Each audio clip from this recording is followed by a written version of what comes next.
My name is Rob Solberg. I'm the Senior Vice President of Partnerships at JumpCrew. I'm Brittany Mullins. I'm the Senior Vice President of Sales Delivery at JumpCrew.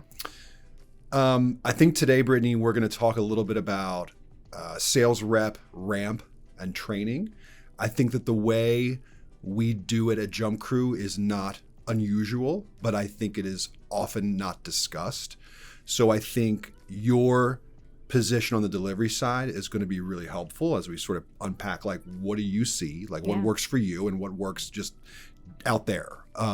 I'll have some perspective on the front end of things, like how I run the sales process here to help JumpCrew get more customers. But since your role is really entirely focused on delivering for those customers, I think your perspective on a lot of that is going to be probably a little bit more useful than mine. Happy to help. So let's talk a little bit about JumpCrew and how we're set up. Let's start there. Right. So on my team, so I run sales for JumpCrew. My team gets all the new accounts that come into JumpCrew, right?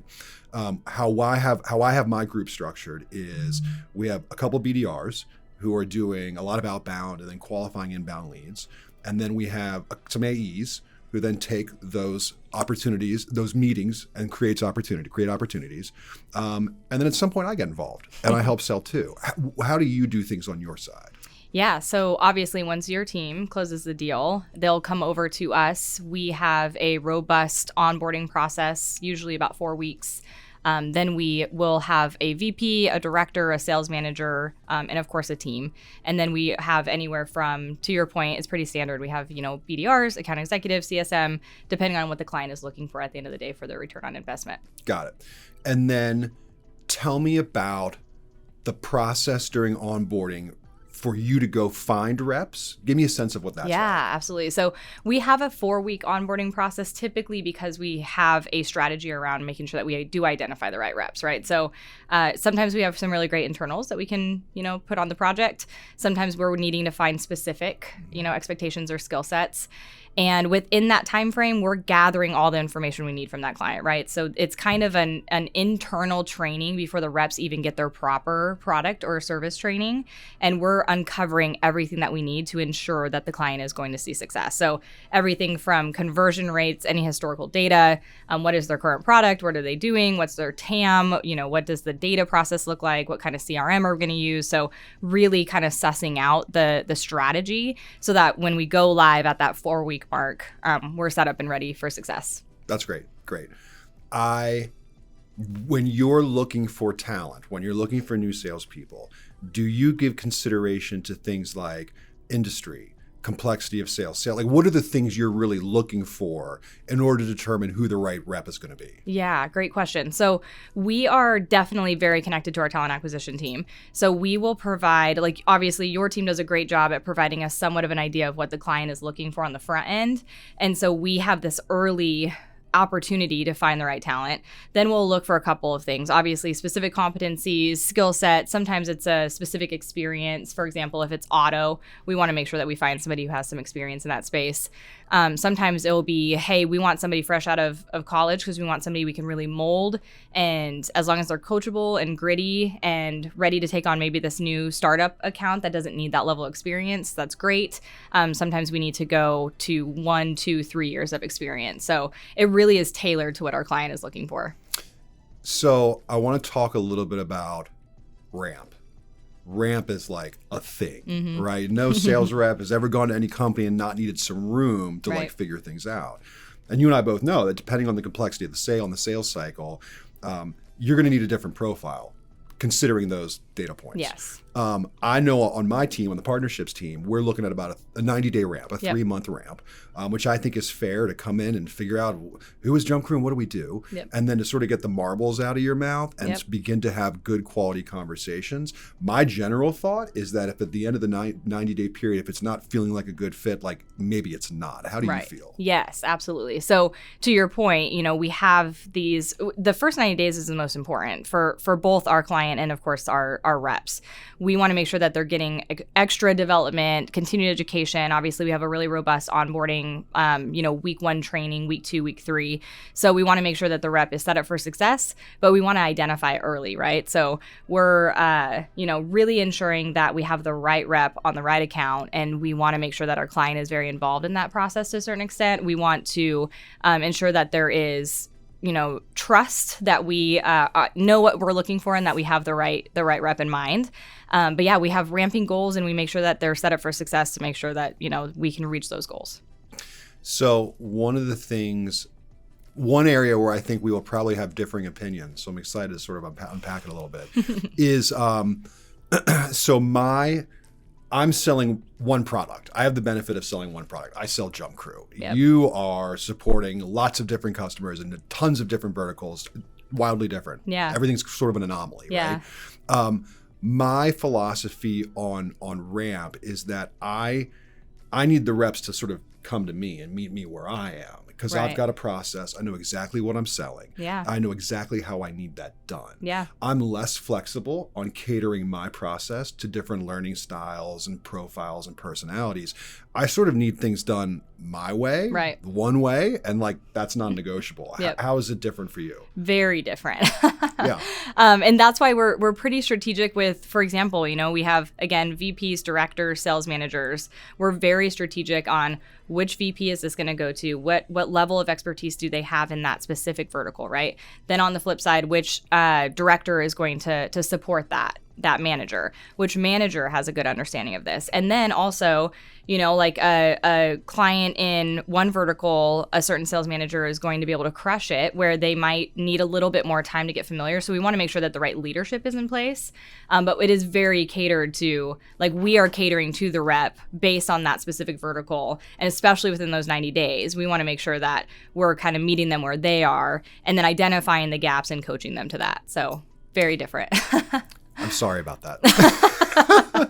It's fine. Look, I'm a huge fan of sales tech. I think sales tech is cool. Yeah. I think it's come so far in the last 5-10 years. It's crazy what a difference it is. I'm a big fan of automation and reporting and all those useful things. What ways does technology play a role in your ability to quickly and efficiently ramp reps? Yeah. I mean, I won't say tech is everything, because obviously our leadership team and being able to have that humanistic approach is key, but it plays a huge role, right? So we need to have the right CRM. We're very passionate about having data sets. So disposition stages, opportunity standards, just standardizing what we're doing across the board so that we can identify the gaps really easily. That's key. And then we also have a lot of other tools too, because we kind of view each project as a project, right? So we use a tool called Monday.com, where we have the ability to kind of suss out specific needs and gaps and be able to pivot accordingly. So tech is almost everything in these roles. One of the things I've always been really impressed with the way that you run your side of the business is that I think most of the time reps are training in a fully built CRM with lead statuses and opportunity stages and dispositions. And so I think that it appears as though you've really prioritized that to make sure that when reps get into training, they're actually pushing the buttons in the sequence they'll do it in real life. And they're doing, can you talk a little bit about how you do that? What's important to you in that process? Yeah. And it's taken us years in the best of way to identify what are those standards and how can we also, it's unique because we have, to your point, all of these verticals and all of these different, types of client personas and different things that we're seeking. So how do you standardize something like that has so many variables? But we figured it out. And what's great is that not only do the reps get to start with that and the reps get to be trained on that and have familiarity across the board, our clients get a really standard experience as well. So we know our system so well and we know what we're going to get from that data set that we can then provide the pivots and the shifts and stuff that we have to make for our clients. One of the things that I think is super common discussion point for the last couple of years has been the pros and cons and benefits and negatives of hybrid work and remote work and fully in person, and like no one can really decide. And I don't know that there's an answer. I think it's sort of what works best for the business and what works best for the employees, really, at the end of the day. One of the things I like about Jump Crew is that we tested. We tried to figure out what way made the most sense. We were historically a fully in-person business pre-COVID, like most people, and then obviously fully remote, and now sort of hybrid. I like the way everyone is in the office Tuesday, Wednesday, and Thursday, but they have the flexibility and trust to work at home on Mondays and Fridays. I think that's very important for the culture and the health of the business. What are your thoughts on hybrid, remote, in person? How do you feel about that? Yeah, I think that hybrid is the right answer at this point, right? I think that the world has gone to this like remote standard. And so meeting people in the middle with that hybrid approach, and also in sales, like that again, humanistic aspect of being able to connect, collaborate, hear each other's calls, connect as a team, have team meetings in person, brainstorm, whiteboard sessions, you name it. So I love that we provide that opportunity for that remote aspect, but then also, again, they get that collaboration. Remote only works if you have the right reps and you have the right tech stack. And that's something that we're really passionate about and that we look for when we're hiring. You onboarded remotely, didn't you? I did. That's crazy. I know. I don't know that I could do that. Yeah. Like, I don't know that I'd want to do that. I know. How was it? It was good. Yeah? It was good. Yeah. I obviously, I was like, this is the new way. Like, I'm never going back into the office again. Right. Because you just didn't know. I remember it was going to just be 2 weeks. Yeah. And then all of a sudden it was 2 months. And all of a sudden it was like 7 months. year. Yeah. And I was like, oh my goodness. Okay. Like, I guess this is the new normal. Yeah. And so I was really excited though when the office opened back up. And Me too. I remember, I think we were some of the very few that like Totally. started coming in. It was just dead in here. Ready. Yeah. I have noticed though, and I'm interested to hear your thoughts. I think that is unusual these days. Mm-hmm. I think that most of our sellers, if they had it their way, would probably be fully remote. Yeah. Though, look, I believe strongly that sales is an in-person thing. Yes. I think sales is a team sport. Right. And I think the more in person, the better. Yeah. So do you agree? Do you think most people are looking for that fully remote these days? Well, yes, to a certain extent, but I do agree that sales really needs and fuels itself off of the collaboration and in-person support. What's interesting though is we have some clients who request it. So I think that that's what's important, right? Is that if our client is finding value in that, we can do it all day long because we do it Mondays and Fridays and we do it really well, right? So if that's a request, but it's more rare, right? So usually when we tell clients that we have the hybrid opportunity, they're like, that is fantastic. That makes a lot of sense to us in this new way of doing things. So, but I agree with you. I think that the hybrid is spot on. I find that there are some cases where there's a level of expertise or experience that's needed that almost requires you look outside of your immediate area to find the right talent. Yep. And you're open to that when necessary. Yes. And again, that's usually when the client request comes in. Sometimes too, our clients will have a in-office, in-person team and they're like, we're not great at managing remote reps, but we want to scale. And we know that our area in Smallville, Kentucky does not have the standard of rep that we're looking for. So we've got to look outside of this, but we're not good at managing remote reps. Can we hire you to outsource and hire remotely? So that's when we'd meet those requests. And again, we do it well. So it works. We do it very well. Yeah. I totally agree with that. Let's talk a little bit about ongoing training, continuing education. I think that's one of the things it is one of the things we prioritized, and I think we've done a good job. Yeah. I think a big first step for us was becoming a Sandler organization, and right. making sure that everybody's selling using generally the same framework and methodology. Yep. What type of continuing education do you think is really important, particularly when someone is ramping and not totally out of the woods yet? Right. Yeah, I agree with you. Obviously, implementing a sales methodology that works across all industries is key. Another thing that I think we've done a really great job at is that we are constantly looking at our onboarding training, right? So we're constantly trying to see, Did they walk away with what they needed? Do we need a shift? Because we're so good at pivoting, right? That's why our clients come to us, because we can like flip on a dime and do it well. So we are always making sure that is the best course of action as well. And then the continued education piece. So we have what's called a training advocate program. So we have a lot of our more seasoned reps a part of this program, and they love it, and they get to impact their reps, right? So we have specific subjects that we'll cover. We'll do some lunch and learns. We just try to make sure that the reps, if they feel like I can identify a gap themselves, they have access to it. And then on the flip side, of course, continued education comes from our directors, our managers, their team leads, the peer-to-peer support. We do a lot of coaching sessions, team coaching sessions. So that's a big piece of the continued education as well. I think the peer-to-peer stuff is really important. Yeah, it is. I think you want to learn from the people who are sitting next to you. Yeah. And I want to know, like, why was that call great? Like, what Right. can I learn from that experience? Like, Yeah. why was that call terrible? Like, teach me what not to do. Right. You know what I mean? I And think they're in the peer-to-peer trenches Yeah, with them. absolutely. So like it's kind of hard. Like 100%. if your director's coming at you and they're like, hey, you need to do this. They're like, you don't even know. Yeah. You don't know. You have never been on my You don't do what I do all account. day. Yeah, I But totally if a agree. peer is like, hey, you should try this, or like, I heard you on that call and that was really great, they like have that different level of confidence. So Yeah, it's neat. it's important. So let's talk KPIs. Yeah. What is the world without KPIs? Right. What are the KPIs that you really track when reps are ramping? Here's kind of what I'm looking for, Yeah. right? I'm looking for activity, Right. but I'm also looking for thoughtful activity. Yes. I think there's a fine line between automating and over automating, right? So I'm Agreed. always making sure that the activities that are being thrown out there are worthwhile. Like, what are the things you really pay attention Yeah. to? We are a big conversion space, right? So it's not just like, because you can tell me that you made 75 calls and it could be done in 2 hours. And then at that point, it's just pointless. Or if you made 75 calls and you didn't get a single connect, that also doesn't matter. This is a bad sign. Yeah, it's a bad sign. So we say, hey, this is your bridge to success. That's what a KPI is, right? It's your bridge to your quota, to your objective. But at the end of the day, we're looking for connect rate, conversation rate, because those are two very different things that we usually are trying to introduce our clients to, because they're like, I know what answer rate is, right? But what do you mean by conversation?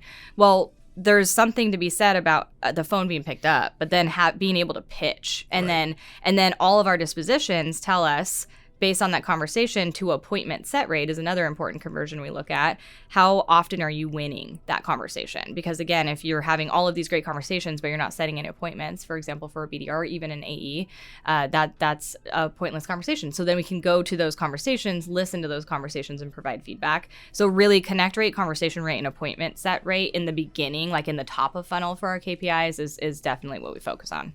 I meet with all of the new salespeople when they start. I have a module on their second day of training where I sit them down and I give them some advice. Mm-hmm. Like, here's what I think it takes to be hugely successful in sales in a Jump Crew. And here's sort of my experience, being sort of successful in sales. Right. And one of the things I always say to them is, don't count calls. Yeah. Like, the second you're sitting there counting calls, your life is bad. Yep. I mean, I can't imagine being out there and having to count to 65 just so you can Right. go home. Yeah. I mean, I always tell them, I say, before you make a call, take a deep breath, think about what you want from the conversation, focus only on having a good conversation, Mm-hmm. and hopefully at the end of that conversation, you've earned the right to ask for something. Right. Another meeting, a proposal, who knows? But focus on having a good conversation. Salespeople have this crazy habit of getting a prospect on the phone. It's just everything comes out. Yes. They just need to take Yeah. a deep breath. And the inverse of that is the people who just count calls. Like, Yeah. why'd you do this? Yeah, it's not. It really isn't worth the time. It's funny because I'll never forget. I had a rep who made 221 calls in one day. Sounds Wow, it's a busy crazy, day. right? But what happened was that he called and his answer rate was just nothing. Of course. It was How else could you get 221 calls out? right, exactly. So he called and he dedicated that day to say, like, I'm not gonna. He left voicemails on all of his first touches, right? So he's like, I'm not leaving a single voicemail, but I am going to get an appointment today. Like, I am not leaving today without getting an appointment. So since he wasn't leaving voicemails, he was able, once it clicked through, clicked off, went to the next one, and he had already done all of his pre-call research. So he was able to bust these babies out, right? So he did that, and once he hit 185, because that's a very high very volume. high. Once he hit that, he was like, I'm not stopping. It was 5:00, and he's like, I'm not stopping until I hit an appointment. Like, I'm just, because he wasn't counting calls, right? Did he was get- like, did he I get could the care less. appointment? 221, the He got the 221st appointment? call, he Oh got the my appointment. gosh. Holy And moly. I mean, I still shout him out to this day, and that was years ago. And I'm like, that is dedication. That's not counting your calls. That is knowing what your goal is and doing whatever it takes to hit that goal. That's right. So, and those are the kind of reps that we want and that we foster. So I think the way JumpCrew is set up is unique because of the business that we're in, an outsourced sales provider. It's a unique business. It's a little unusual. I would like to spend some time talking about our respective roles and some of the ways we work together. My primary function, I consider my primary function to make sure that the people we're talking to, my team is talking to, potential customers, that they have a very clear understanding of our capabilities and that I have a very clear understanding of their expectations. Right. I want to make sure that what they need are something that we can actually deliver on. I don't think I've done you dirty with too many accounts. I mean, I really think of sales delivery when I'm having conversations with prospects, and I'm really trying to understand, like, is this something we've done before? Do I feel good about our ability to do it if we haven't? Right. Talk to me a little bit about how our collaboration. Yeah. Well, and I feel like we just continue to get better and better, not to toot our horns here. Let's do it. But, I think that because we're so great at collaborating that then our teams are so great at collaborating, right? Like I literally just got a Slack from one of your reps asking me, a couple of my VPs, a couple of my directors, hey, I have this client. I want to chat with you guys about potential deliverables and things like that, right? So we're really good at that collaboration piece that I think makes the biggest difference. As far as working together, I think that another thing that helps with this is those conversations that if for some reason something didn't work out, we can say, hey, here's what we ran into. And then you guys can take that information and run with it when you're saying, hey, and you're having a conversation with a potential prospect, this was challenging to us in the past. What are your thoughts around that? And is that a key thing that you need to have implemented, right? So I think just our alignment, which again continues to grow, I think is a big winner in that space. I think it's unusual, right? To be honest with you. I mean, I've worked in a bunch of different sales orgs, and I think it's really uncommon for sales and delivery to work so closely. In my experience, sales is throwing a bunch of garbage over the wall, and delivery is looking at them going, what did you do to me? Right. And I think it's so interesting that we figured out, no, it's not the best way to do things. Yeah. I'm very mindful of you and your team when I'm out here trying to close a deal. Yeah. I think that's uncommon. Yeah.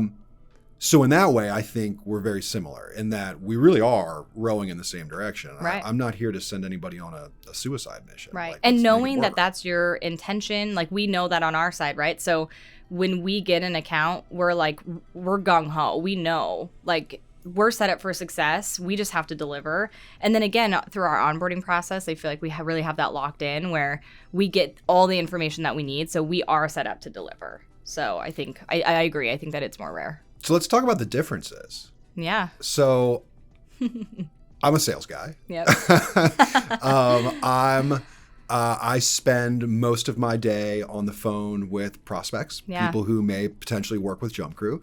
I spend a lot of my time doing discovery and really trying to understand their business. And again, if I think we could do a great job.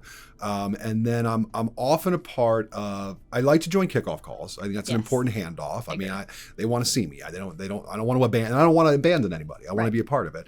And then you and I meet once a week with the entire team, your whole leadership, and we go line by line, account by account, and we talk about what's working and what's not. But other than that one meeting, I think that we're sort of on different sides of the building. What are the other differences you see? Yeah, I think the biggest difference is probably that once it comes to us, it's all strategy, right? Maybe 75%, because obviously it's delivery, it's taking action on those things. That's the majority of it. But you've gathered the information, and then we pivot with the information that we have, right? So we get to strategize. Thankfully, our clients love our consultative approach. So that's another thing. I feel like you're very consultative in your conversations as well. But on the flip side, we get to play that role and say, hey, this is what we're hearing. This is what we're experiencing. Would you consider changing your price? Would you consider, updating your website? What are your thoughts about our marketing team and what kind of content that they can create? So it's like you do a great job at understanding what is current, and then we get to really focus on the future. That's cool. So one of the things I think you and I have also done well is landed a new account that we're very excited about. Yes. And it's a pretty big team. Yep. And one of the things I liked about that process was working with you to bring the customer in. Yep. So you were involved in the sales process about the time it began to feel real. Like there's a real possibility we're gonna go into this partnership. It was important to me that you were a part of the conversation, so you knew what to expect and how to plan. I think the result of that collaboration is potentially one of the cleanest onboardings we've ever done. Yeah. I mean, we were incredibly well prepared. You Agreed. knew exactly what to do.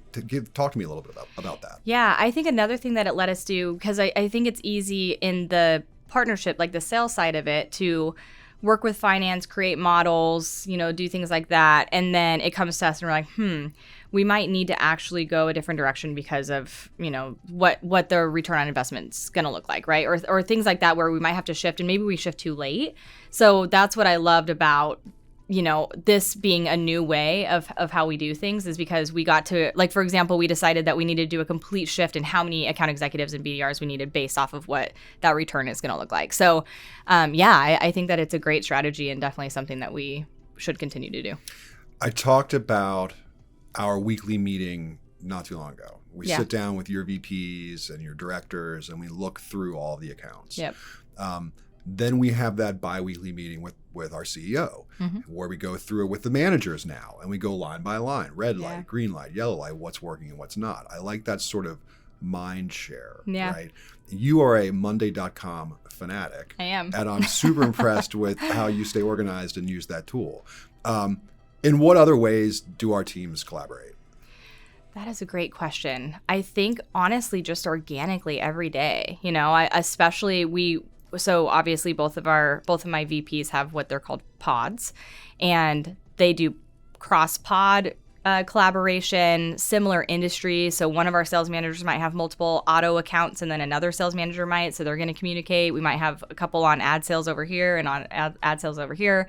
I think also we've done, again, a continuously beautiful job at aligning just as a business as a whole. So we've been looping in operations and looping in your team for additional insights and whatnot. So I think that the collaboration is kind of, even outside of our structured meetings, just kind of happening organically all the time.